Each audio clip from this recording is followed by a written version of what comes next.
تو اسے پیمانہ امروز و فردا سے نہ ناپ، جاویداں پیہم دماں ہر دم جواں ہے زندگی۔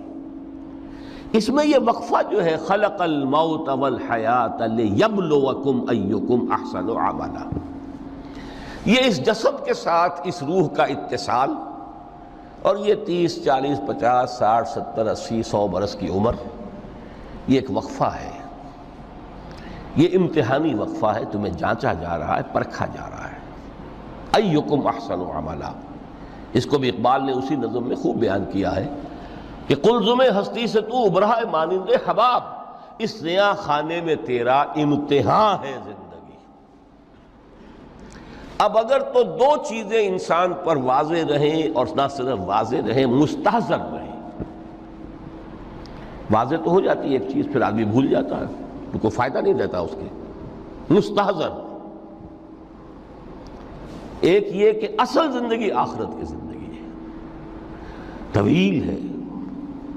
بل توسرون الحیات الدنیا والآخرۃ خیر وابقیٰ، کلا بل تحبون العاجلہ وتذرون الآخرہ، تم اس عاجلہ کو پسند کرتے ہو، اس دنیا کی زندگی کو تم ترجیح دیتے ہو، جبکہ آخرت ہے جو باقی رہنے والی ہے، ابدی۔ اگر تو یہ معلوم ہو، جیسا کہ سورہ عنکبوت کی آیت کے حوالے سے میں نے آپ کو آیت سنائی کہ وما هذه الحیات الدنیا الا لہو ولعب وان الدار الاخرۃ لہی الحیوان لو کانوا یعلمون، اصل زندگی جو ہے وہ آخرت کی زندگی ہے، کاش کہ انہیں معلوم ہوتا۔ ایک حقیقت تو یہ معلوم ہو اور مستحضر رہے کہ اصل زندگی آخرت کی زندگی ہے، اور دوسری حقیقت یہ کہ یہ دنیا کی زندگی ایک امتحانی وقفہ ہے۔ قلزم ہستی سے تو ابھرا ہے مانند حباب، اس نیا خانے میں تیرا امتحان ہے زندگی۔ یہ مستحضر رہے تو اس کا نتیجہ کیا نکلے گا؟ انسان دنیا پرست نہیں بنے گا۔ متاع ہے دنیا، برتنے کی چیز ہے۔ وما هذه الحیات الدنیا الا متاع، برتنے کی چیز ہے، برتو اسے۔ اب میں یہاں آپ کو کچھ حدیثیں بھی سنا دینا چاہتا ہوں۔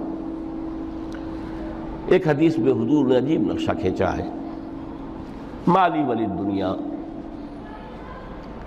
لوگوں مجھے تمہاری اس دنیا سے کیا سروکار، انما مثلی کراکب استظل تحت شجرۃ ثم راح فترکھا، میری مثال تو اس سوار کسی ہے جو تھوڑی دیر کے لیے کسی درخت کے سائے میں سستانے کے لیے رک جاتا ہے، وہ اس درخت کو اپنی منزل نہیں سمجھتا، اپنا گھر نہیں سمجھتا، تھوڑی دیر کا سستانا ہے، پھر وہ اس درخت کو چھو خیر بات کہتا ہے، اپنا راستہ لیتا ہے، اپنی منزل کی طرف رواں ہو جاتا ہے۔ بس اتنا تعلق، منزل یاد رہے۔ چنانچہ ایک دوسری بڑی پیاری حدیث ہے، بہت مختصر بھی ہے، انما الدنیا خلقت لکم وانتم خلقتم للآخرہ، دیکھو یہ دنیا تمہارے لیے بنائی گئی ہے۔ خلق لکم ما فی السماوات و ما فی الارض، قرآن مجید کہتا ہے۔ اس لیے میں نے کہا تھا خلافت ہمیں دینی تھی تو سب کچھ ہمارے لیے بنایا گیا نا، یہ محفل سجائی گئی ہے ہمارے لیے، یہ سب ہمارے لیے بنایا گیا ہے، پورے عالم کو مسخر کیا گیا ہمارے لیے۔ سخر لکم، سورج بھی چاند بھی ہر چیز تمہارے لیے مسخر کی گئی ہے۔ انما الدنیا خلقت لکم وانتم خلقتم للآخرہ، لیکن تمہاری تخلیق ہوئی ہے، تمہیں بنایا گیا ہے، تمہیں پیدا کیا آخرت کے لیے۔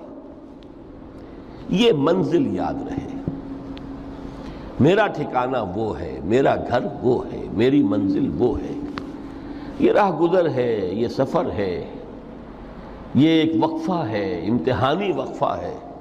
خلق الموت والحیات لیبلوکم ایکم احسن عملا۔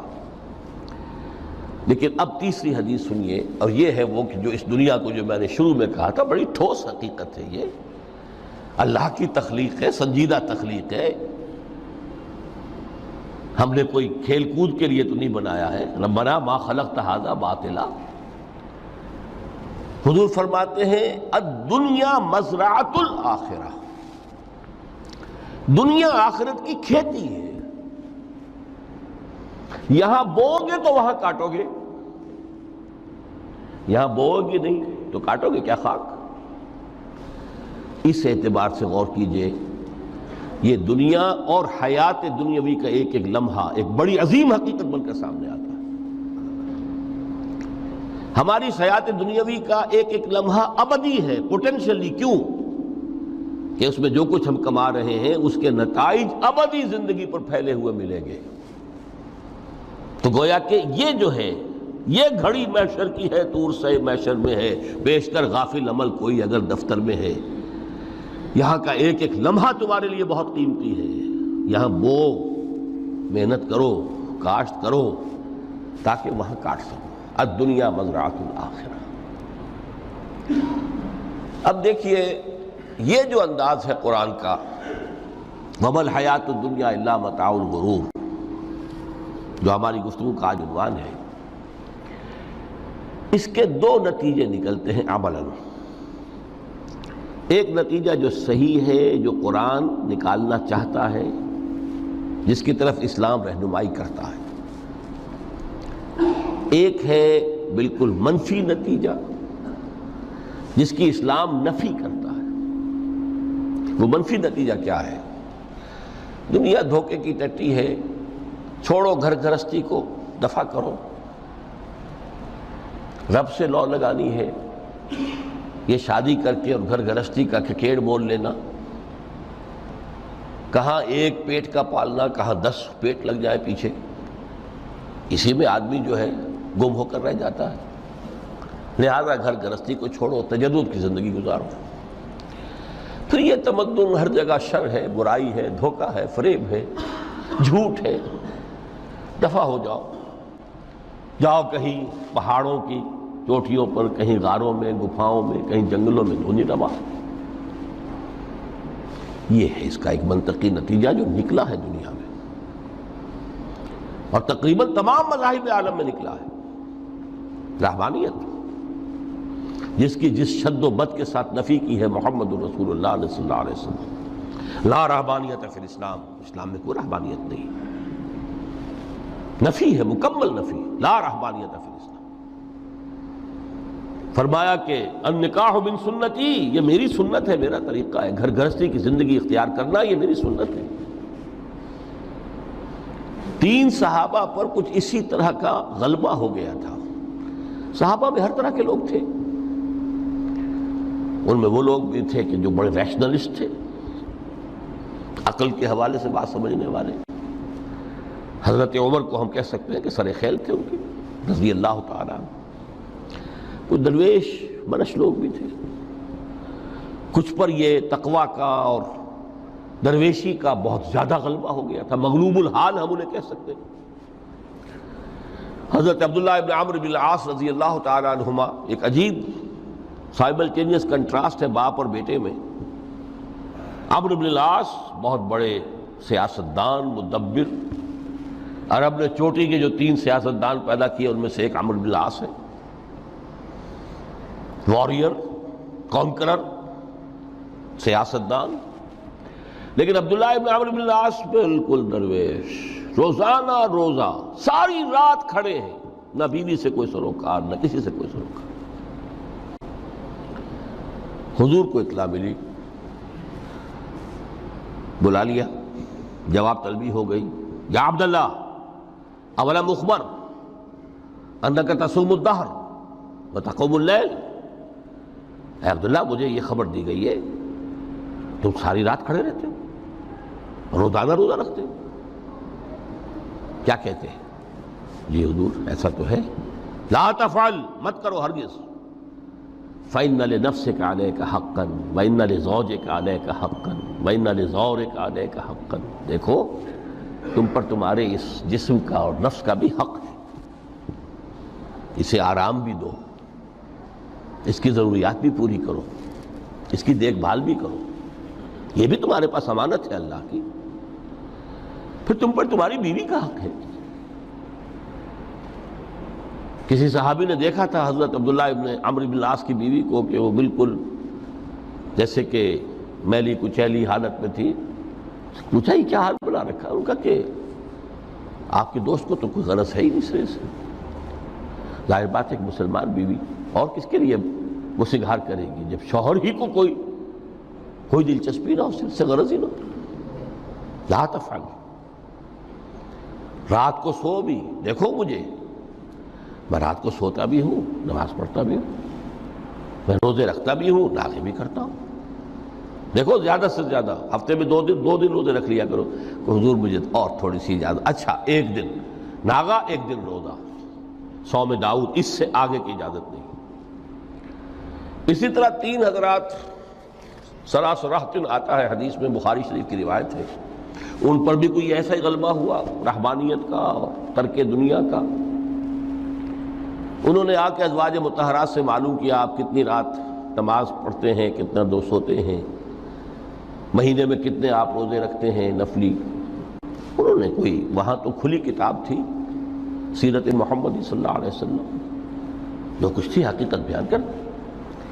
اب دیکھیے ایک عجیب ذہنیت، انہوں نے دیکھا کہ یہ تو کم ہے، ان کے اندازے کے اعتبار سے تو بہت کم ہے، لیکن یہ کہ اپنے آپ کو ذرا تسلی، حضور کی تو کوئی ضرورت نہیں ہے، آپ تو معصوم ہیں، آپ کے سے کوئی گناہ نہیں ہوا، کوئی خطا نہیں ہوئی، آپ کے لیے تو یہ اتنی عبادت ہمارے لیے تو کافی نہیں ہے، ہم تو گناہ گار ہیں. ایک نے عہد کیا کہ میں کبھی نہیں سوؤں گا، رات بھر کھڑا رہوں گا. دوسرے نے کہا کبھی ناغا نہیں کروں گا، ہر روز روزہ رکھوں گا. تیسرے نے کہا میں شادی بیاہ کے کھکیڑ میں پڑوں گا نہیں. حضور کو اطلاع مل گئی، طلب فرمایا، ڈانٹا آپ نے، آپ لوگوں نے یہ کہا ہے؟ جی ہاں ہم نے کہا تو ہے. واللہ، خدا کی قسم، میں تم میں سب سے بڑھ کر متقی ہوں،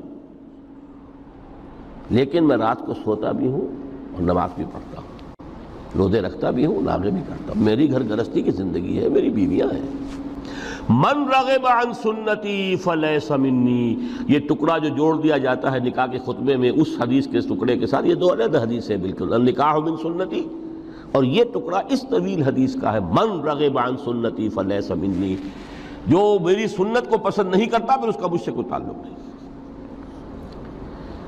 یہ تو میں نے احادیث کے حوالے سے آپ کو وہ جو منفی طرز عمل، گریز، دنیا سے تعلق منقطع کرنا، پسپائی، گریز، فرار، اور اس کا نتیجہ کیا نکلتا ہے کہ دنیا پھر شریروں کے لیے رہ گئی، کھیلیں کودیں عیش کریں.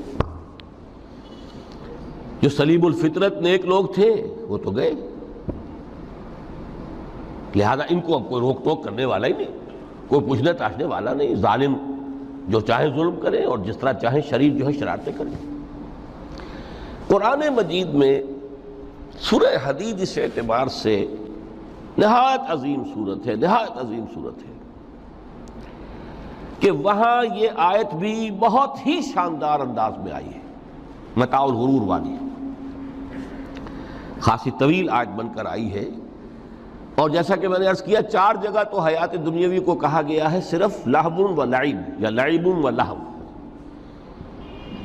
لیکن یہاں جو ہے آیت نمبر 20، اعلموا انما الحیات الدنیا لعب و لہو و زینت و تفاخر بینکم و تکاثر فی الاموال والاولاد. 5 الفاظ کے حوالے سے اس حیات دنیاوی کے کچھ حقائق بیان کیے گئے. عام طور پر سرسری طور پر لوگ گزر گئے ہیں. محاورتاً جب بھی آتا ہے معاملہ لہو و لعب، لعب و لہو، وہ تو 4 جگہ ہے، یہاں 3 الفاظ مزید آئے ہیں. اور ترکیب کیا ہے؟ پہلے لعب ہے پھر لہو ہے. سورہ عنکبوت میں لہو و لعب یہ در حقیقت ایک طرح سے محاورے کی شکل اختیار کر گیا، تماشا اور کھیل، لیکن نہیں، یہاں ترتیب کچھ اور ہے. اس پر اگر آپ غور کریں گے تو یہ ایک عجیب سا نقشہ سامنے آتا ہے. حیات دنیاوی کے 5 ادوار، جن میں سے ہر دور میں ایک شے انتہائی اہم ہوتی ہے، توجہ کا مرکز بنی ہوتی ہے. ابتدائی دور ہے، بالکل بچہ بھی ہے، کھیل، بس لعب، اس کے سوا اسے کوئی زندگی سے سروکار ہی نہیں. زندگی کے تلخ حقائق ابھی اسے معلوم نہیں. بھوک لگی تو رو پڑے، ماں نے دودھ پلانا ہے، کھلانا ہے، ان سے تو کچھ نہیں کرنا اس نے. وہ لعب، کھیل.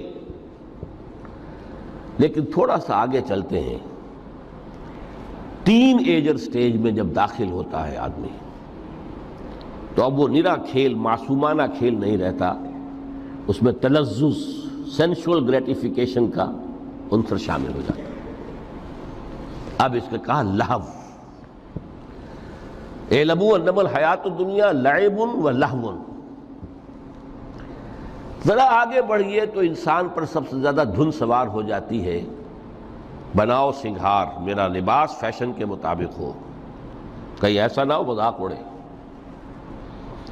اپنے لباس کے بارے میں بہت کانشیس ہوگا، اپنے ہیئر کٹ کے بارے میں بہت کانشیس ہوگا، ہر چیز کے بارے میں بہت کانشیس۔ زینت، بناؤ سنگھار، آرائش، زیبائش۔ اس سے ذرا آگے گئے، تکاثر فی الاموال والنہر، تفاخر بینکم۔ یہ سمجھیے کہ تقریباً 30 برس کی عمر جب انسان کی ہوتی ہے، اب فخر، تفاخر، یا دولت پر فخر ہوگا، یا نسب پر فخر ہوگا، یا اپنی کسی سیاسی حیثیت پر فخر ہوگا، اپنی چودراہٹ پر فخر ہوگا۔ تفاخر بینکم،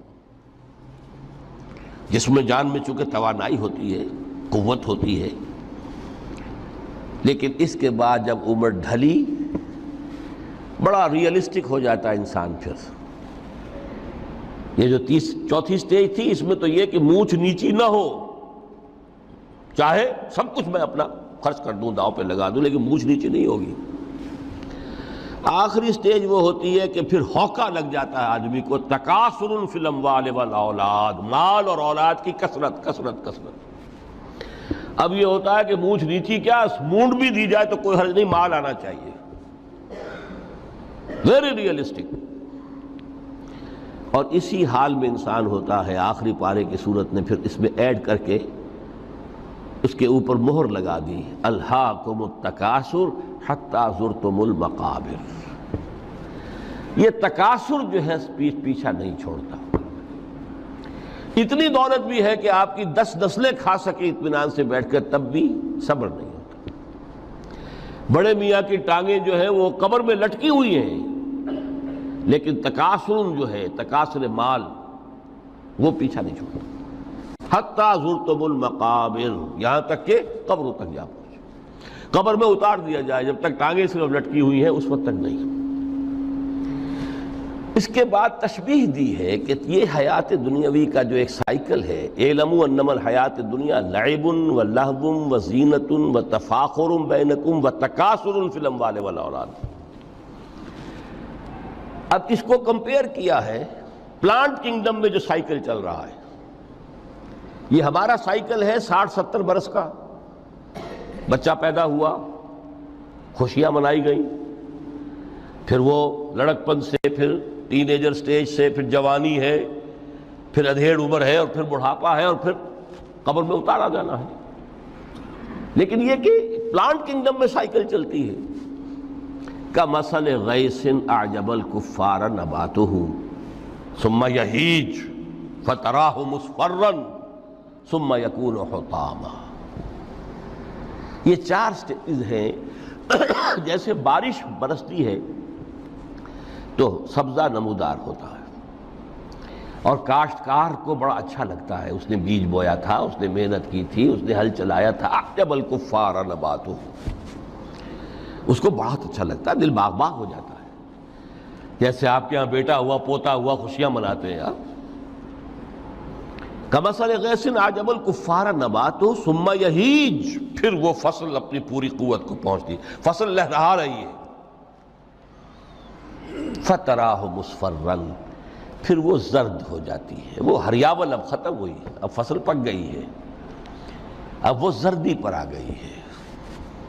ثم یکون حطاما، پھر وقت آتا ہے اگر وہ خضرو گھاس ہے تو پھر وہ چورا چورا ہو کر پھر وہ مٹی میں مل جاتی ہے، اور اگر فصل ہے تو کھیتی کٹ گئی، اس کے بعد کیا رہ گیا وہاں، وہ چورا ہی رہ جاتا ہے باقی۔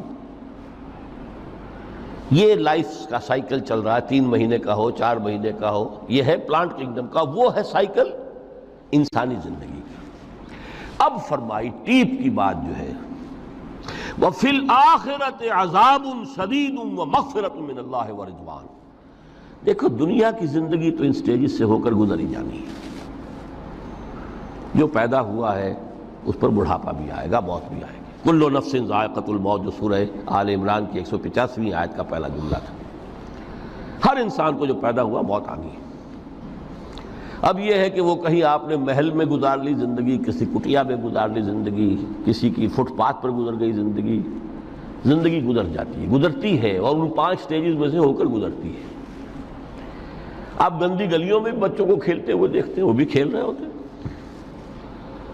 نالیوں کے پانی کے اندر کھیل رہے ہوتے ہیں، ان کا بھی کھیل ہے، گندے جوہڑ میں کھیل رہے ہوتے ہیں۔ وہ تو ہے زندگی کی وہ سٹیج جو ہے کھیل کی ہے۔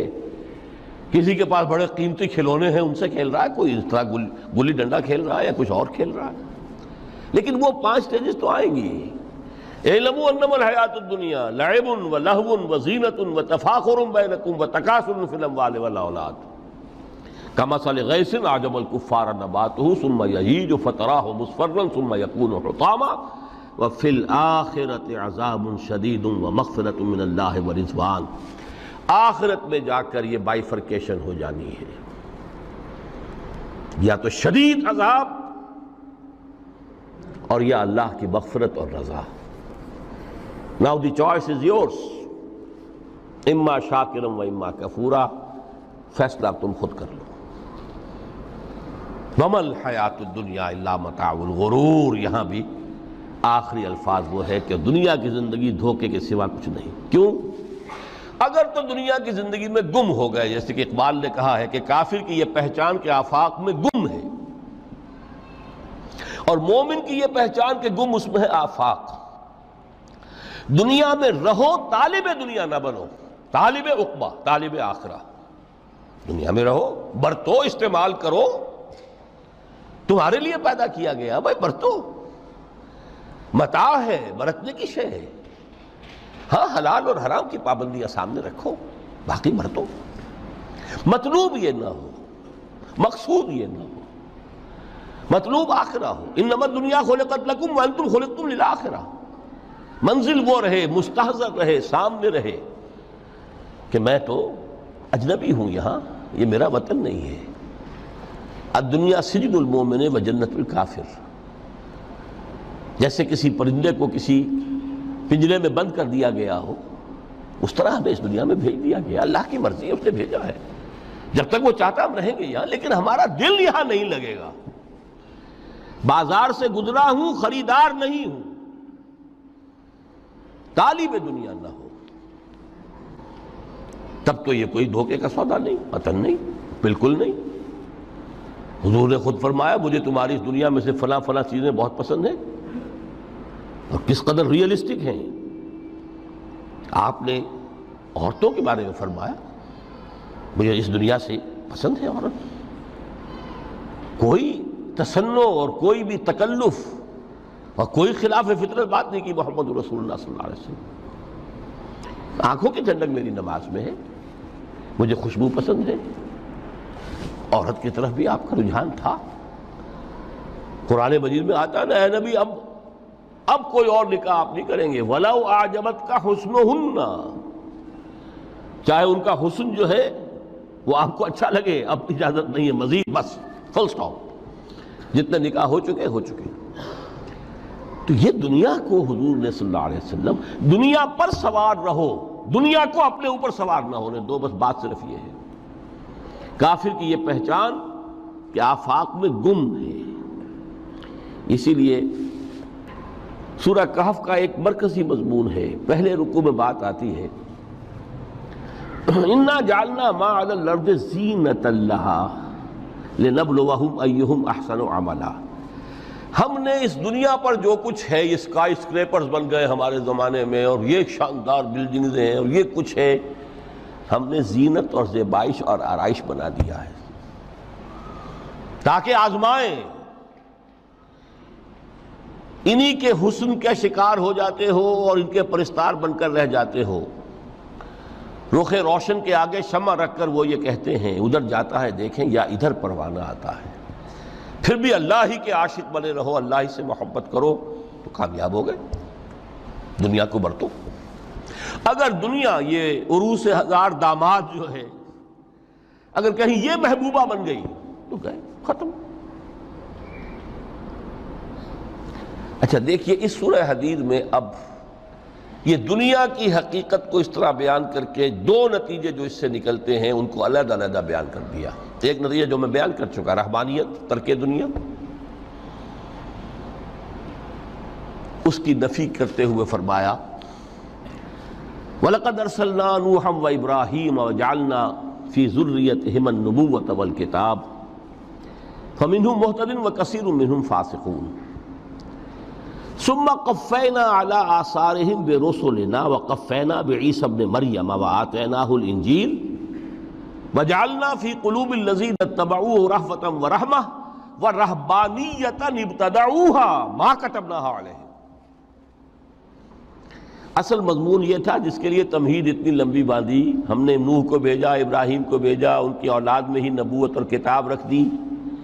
پھر ان کے نقش قدم پر ہم نے اٹھایا عیسیٰ ابن مریم کو، انہیں انجیل دی، اور جو لوگ ان پر ایمان لائے ان کے دلوں میں رحمت اور رافت کے جذبات پیدا کر دیے، انسانی ہمدردی. حضرت عیسیٰ کا جو اپنا مزاج تھا ظاہر بات ہے کہ آپ کے حواریین اور آپ پر ایمان لانے والوں میں اسی کا ایک عکس پیدا ہونا تھا، لہذا وہ ایک خاص کیفیت. لیکن فرمایا ایک شے کو انہوں نے بدعت کے طور پر ایجاد کر لیا، وَرَهْبَانِيَّةً ابْتَدَعُوهَا مَا كَتَبْنَاهَا عَلَيْهِمْ. رہبانیت کی انہوں نے بدعت ایجاد کر لی، یہ انہوں نے کی ہے، ہم نے یہ ان پر فرض نہیں کی تھی. یہ ہے وہ منفی نتیجہ. گریز، خانقاہوں میں جا کر بیٹھ جاؤ، موناسٹسزم، تجرد کی زندگی گزارو.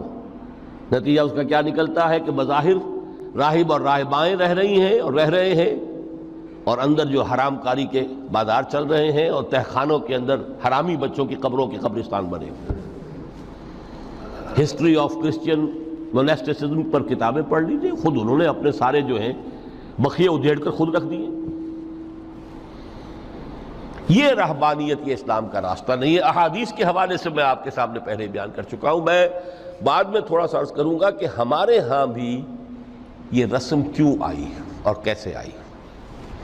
الحمدللہ اس درجے میں نہیں آئی جس درجے میں کہ کرسچینٹی میں آئی ہے، الحمدللہ ثم الحمدللہ، لیکن کسی درجے میں اگر آئی ہے تو کیوں آئی ہے یہ میں بعد میں عرض کروں گا. لیکن اس کا مل حیات الدنیا الا متاع الغرور کا دوسرا نتیجہ کیا ہے؟ پہلا نتیجہ تھا گریز کا، پسپائی کا، فرار کا، معاشرے سے نکل بھاگنے کا، تاکہ معاشرے میں اشرار کھل کھیلیں، جو چاہیں کریں. ایک راستہ یہ ہے، ترک دنیا کے معنی ہیں ترک لذات دنیاوی، آسائشوں کو ترک کرنا. سختیاں جھیلنا کس لیے؟ تاکہ دنیا سے ظلم کا خاتمہ ہو، باطل کا تختہ الٹ دیا جائے، ظلم کا استیصال. ظاہر بات ہے ظالم آسانی سے ظلم نہیں چھوڑے گا.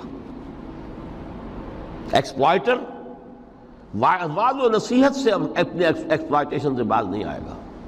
شاذ ہوتے ہیں اس طبقے کے اندر بھی یقیناً کچھ سلیم الفطرت لوگ ہوتے ہیں، جیسے طبقہ اشرافیہ سے تھے حضرت ابو بکر رضی اللہ تعالیٰ عنہ، سلیم الفطرت انسان تھے. وہ کوئی غلاموں کے طبقے سے تو نہیں تھے، کوئی فقراء کے مساکین کے طبقے میں سے نہیں تھے، اونچے طبقے میں سے تھے. عشرہ مبشرہ اکثر و بیشتر اس طبقے سے تھے.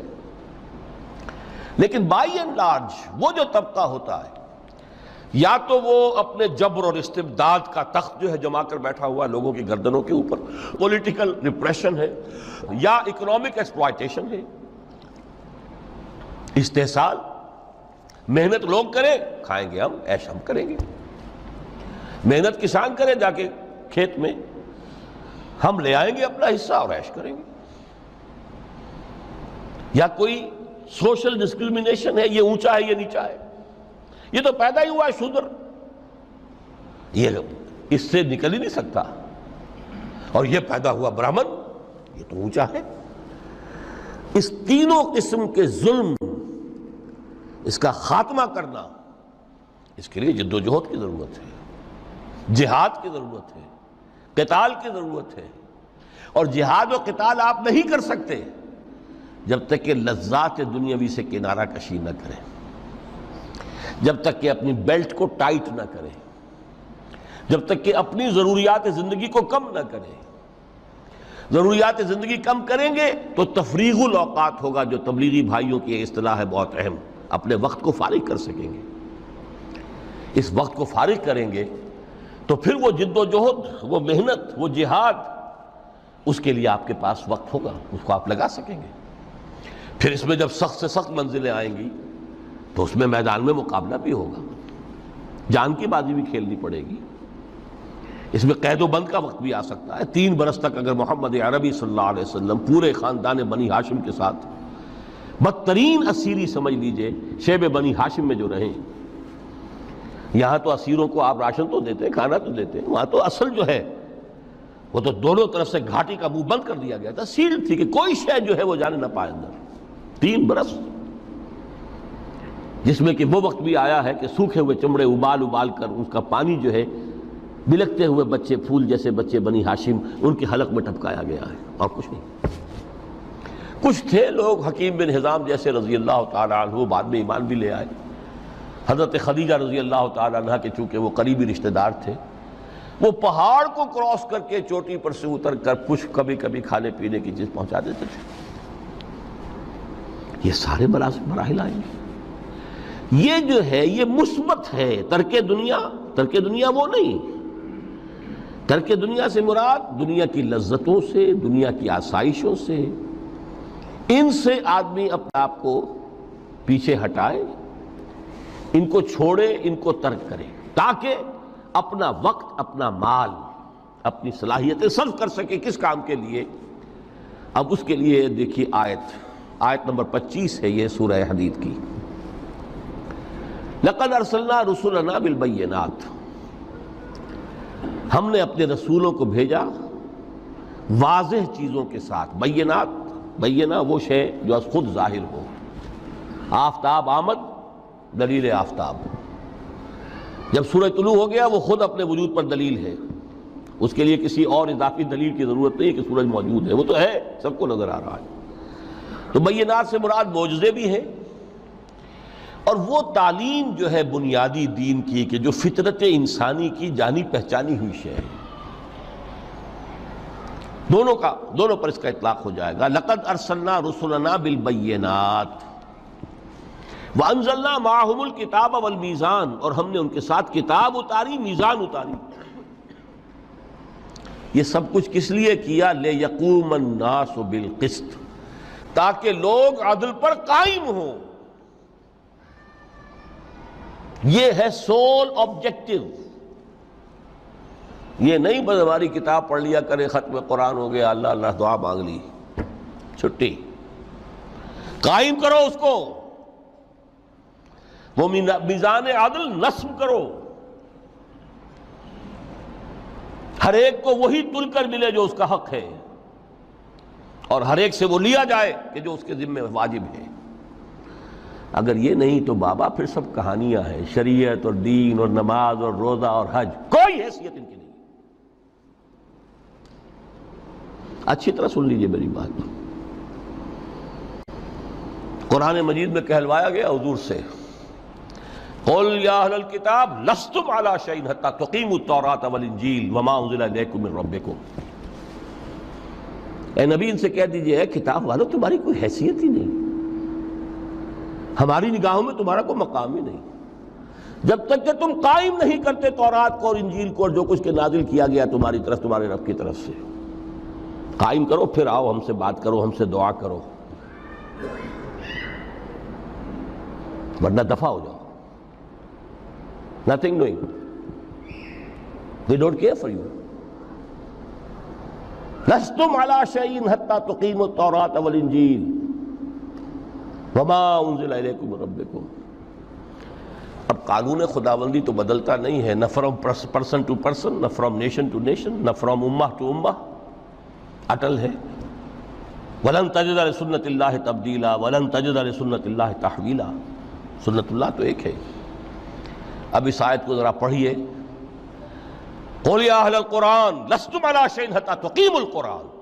وما انزل علیکم من ربکم، کہہ دو اے محمد کہ اے قرآن والو تمہاری کوئی حیثیت نہیں ہے ہمارے سامنے جب تک کہ تم قرآن کو قائم نہیں کرو۔ پڑھ لو اور اس کے قرات کے مقابلے منعقد کرا لو اور سونے کے تاروں سے اسے لکھ لو اور اس کو جو چاہو کر لو، کوئی حیثیت نہیں۔ قائم کرو اس قرآن کو، اس کے نظام کو، اس کے قانون کو، جو حضرت ابوبکر نے فرمایا تھا پہلا خطبہ جو دیا ہے آپ نے بیعت خلافت کے بعد، تم میں ہر قوی میرے نزدیک ضعیف ہوگا جب تک کہ اس سے حق وصول نہ کر لوں، اور ہر ضعیف قوی ہوگا جب تک کہ اسے اس کا حق دلا نہ دوں۔ سورہ شورى میں حضور سے کہلوایا گیا قل وَأُمِرْتُ لِأَعْدِلَ بَيْنَكُمْ، مجھے یہ حکم ہوا ہے کہ میں تمہارے مابین عدل قائم کروں۔ میں واعظ بن کر نہیں آیا، میں بدھ مت کے بھکشو بنانے کے لیے نہیں آیا تمہیں۔ ہاں انقلابی عمل میں ایک مرحلہ آتا ہے، بدھ مت کے بھکشو بننا پڑتا ہے کچھ عرصے کے لیے، تیاری کا مرحلہ، وہ میں ابھی بعد میں ذرا بیان کر دوں گا، لیکن مستقل نہیں ہے یہ بدھ مت کے بھکشو۔ یہ بدمعاش جس طرح چاہیں کھل کھیلیں، ظالم جس طرح چاہیں لوگوں پر ظلم کرتے رہیں، تشدد اور جبر کا جس طرح سے چاہے معاملہ کریں، استحصالی نظام جس طرح ہوتا ہے چلتا رہے۔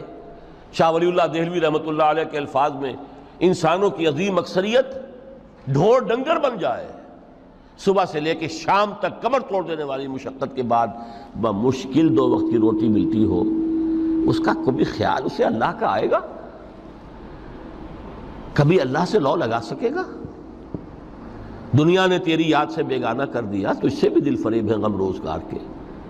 اس لیے حضور نے فرمایا کاد الفقر ان یکون کفرا، یہ فقر جو ہے یہ تو انسان کو کفر تک پہنچا دیتا ہے۔ عدل قائم کرو۔ تو دیکھیے یہ آیت انتہائی گمبھیر آیت ہے قرآن مجید کی سورہ حدید کی، جس طرح وہ آیت متاع الغرور والی جس شان کے ساتھ سورہ حدید میں آئی ہے، اعلموا انما الحیات الدنیا لعب ولہو وزینۃ وتفاخر بینکم وتکاثر فی الاموال والاولاد کمثل غیث اعجب الکفار نباتہ ثم یہیج فتراہ مصفرا ثم یکون حطاما وفی الآخرۃ عذاب شدید ومغفرۃ من اللہ ورضوان وما الحیات الدنیا الا متاع الغرور۔ لیکن اس کا نتیجہ کیا نکلنا چاہیے؟ لقد ارسلنا رسلنا بالبینات وانزلنا معهم الکتاب والمیزان لیقوم الناس بالقسط۔ Now prepare for the shock۔ میرے نزدیک، میرے علم کی حد تک شاید دنیا کی کوئی انقلابی کتاب نہ ہو جس نے اس قدر عریاں طور پر کھل کر یہ کہا ہو کہ ظالموں کی سرکوبی کرو، کچلو ان کے سر۔ وانزلنا الحدید، ہم نے لوہا بھی اتارا ہے۔ ایک وقت آتا ہے ظلم نہیں ختم ہوتا جب تک کہ لوہے کی طاقت ہاتھ میں نہ آئے۔ انزلنا الحدید، ہم نے صرف کتاب ہی نہیں اتاری ہے، لوہا بھی اتارا ہے۔ فیہ باس شدید، اس میں جنگ کی صلاحیت ہے۔ ومنافع للناس، لوگوں کے لیے کچھ اور منفعتیں بھی ہیں، کوئی توا پرات چمٹا یہ بھی بنا لو، ٹھیک ہے، لیکن اصلاً یہ اسلحہ کے لیے۔ وانزلنا الحدید، اسی تو سورہ حدید کا نام حدید ہے۔ فیہ باس شدید ومنافع للناس ولیعلم اللہ من ینصرہ ورسلہ بالغیب، اللہ دیکھنا چاہتا ہے کون ہے اس کے وفادار بندے جو اس لوہے کی طاقت کو ہاتھ میں لے کر مدد کرتے ہیں اس کی اور اس کے رسولوں کی غیب میں ہونے کے باوجود۔ ان اللہ قوی عزیز، ویسے اللہ قوی ہے، عزیز ہے، آن واحد میں کفر کو ختم کر دے جب چاہے، آنے واحد میں ظالموں کا ظلم جو ہے وہ ختم کر کے رکھ دے، وہ سب کچھ کر سکتا ہے۔ لیکن پھر تمہاری آزمائش کیسے ہوگی؟ کیسے معلوم ہوگا ہوز ہو، کس کا کیا مقام تھا، کس کے پاس کتنا یقین کا سرمایہ تھا، کس کے ایمان کی گہرائی اور گہرائی کا کیا عالم تھا، کس نے ہمارے دین کے لیے کیسی کیسی قربانیاں جھیلی ہیں۔ یہ ہے ترک دنیا جو موسٹ پروفاؤنڈ ہے، نتیجہ خیز ہے، خیر کو وجود میں لانے کے لیے ہے، لیکن اس کی مثالیں موجود ہیں۔ حضرت مصعب بن عمیر رضی اللہ تعالی عنہ